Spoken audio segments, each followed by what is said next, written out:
वैसे तो नीट परीक्षा की नई तारीखों का ऐलान हो गया है। अब ये परीक्षा देश भर में 21 जून को आयोजित की जाएगी। वहीं दूसरी तरफ नीट पेपर लीक की जांच भी काफी तेजी से चल रही है। देश भर में चर्चा में आए नीट यूजी 2026 पेपर लीक मामले की जांच जैसे जैसे आगे बढ़ रही है, वैसे वैसे इस पूरे नेटवर्क में शामिल लोगों की परतें खुलती जा रही हैं। शुरुआती जांच में सामने आया है कि ये केवल छात्रों या कोचिंग माफिया तक सीमित मामला नहीं था, बल्कि इसमें अलग अलग पेशों से जुड़े लोग भी शामिल थे। जांच में महाराष्ट्र के पुणे और अहिल्यानगर से पकड़े गए आरोपियों में एक महिला ब्यूटिशियन का नाम प्रमुख रूप से सामने आया है।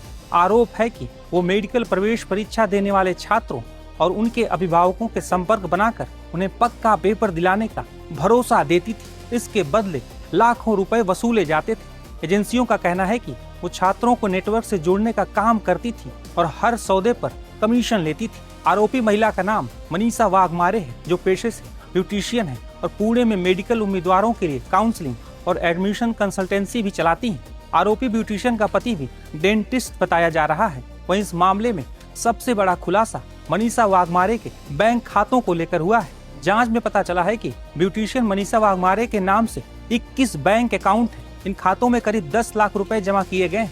नीट परीक्षा के आसपास इन खातों में बड़े स्तर पर ट्रांजैक्शन हुए हैं। अब जांच एजेंसियां ये पता लगाने की कोशिश कर रही हैं कि ये पैसा किन लोगों ने और कहां से भेजा है। नीट पेपर लीक मामले में 30 साल के शुभम खैरनार का नाम भी सामने आया है, जिसे महाराष्ट्र के नासिक से गिरफ्तार किया गया है। जांच एजेंसियों के मुताबिक शुभम ने कभी मेडिकल कॉलेज की पढ़ाई पूरी नहीं की, लेकिन वो लाखों रुपए में नीट का पेपर बेचने वाले नेटवर्क का अहम हिस्सा बन गया था। रिपोर्ट्स के मुताबिक शुभम खैरनार ने 10 लाख रुपए में नीट यूजी 2026 का पेपर खरीदा, फिर उसे गुरुग्राम के एक युवक को 15 लाख रुपए में बेच दिया।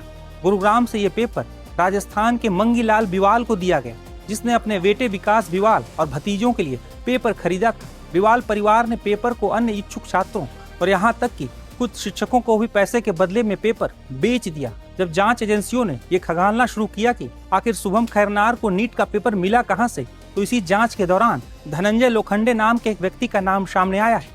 धनंजय लोखंडे को नीट पेपर लीक का सोर्स माना जा रहा है। धनंजय लोखंडे मंगलुरु से पढ़ाई के बाद पुणे में प्रैक्टिस कर रहा था। अब नीट पेपर लीक में सीबीआई ने उसे गिरफ्त में ले लिया है।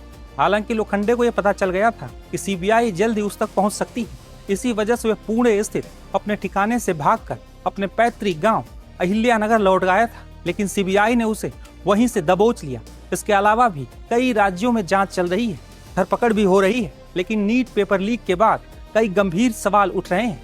पेपर लीक मामले में सामने आए आरोपों ने पूरे शिक्षा तंत्र को झकझोर कर रख दिया है। छात्रों का कहना है कि यदि परीक्षा प्रणाली में पारदर्शिता नहीं होगी तो मेहनती विद्यार्थियों का विश्वास इससे उठ जाएगा। कई अभिभावकों ने भी निष्पक्ष जांच की मांग की है, ताकि असली दोषियों को सजा मिल सके और ईमानदारी से तैयारी करने वाले छात्रों के साथ न्याय हो सके।